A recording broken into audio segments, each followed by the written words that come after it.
Christiaan Huygens was one of the most important scientists of the 17th century.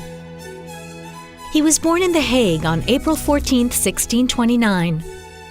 His father was a court diplomat, and as a boy, Christiaan met some of the leading European intellectuals of his day, including René Descartes and Marin Mersenne.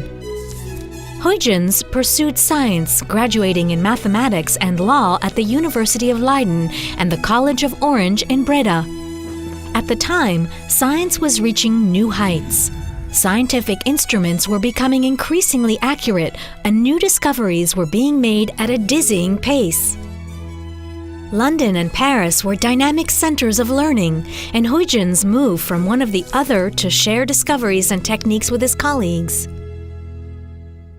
In 1654, he developed new techniques for grinding and polishing telescope lenses, increasing their power.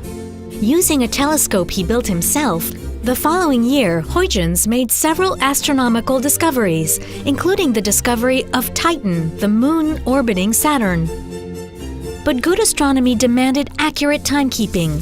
In Huygens' day, watches had only one hand and were very imprecise. Almost a century earlier, Italian scientist Galileo Galilei had shown that the oscillations of a body suspended by a string are regular and constant. Huygens thought he could use a pendulum to mark seconds. In 1656, he built the first pendulum clock, the first precision timekeeping instrument. The invention was enormously successful, and in 1666, Huygens was called to Paris, where he established and directed the Académie Royale des Sciences, an institution dedicated to promoting scientific advancement. Huygens worked tirelessly, writing treatises on mathematics and physics, and studying pendular motion. His greatest achievement was in optics, working with light.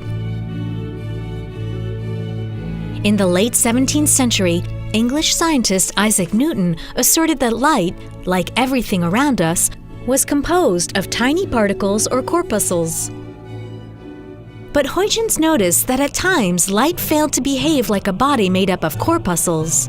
He reached the conclusion that light had a different nature. It was not made up of particles, but of waves. At the time, Newton was the most famous scientist of his era. Newton had recently outlined his theory on the laws of motion, and his theory that light was corpuscular was more popular than Huygens' wave theory. Only at the beginning of the 20th century would quantum mechanics prove that light has a dual nature and may behave both as a particle and as a wave.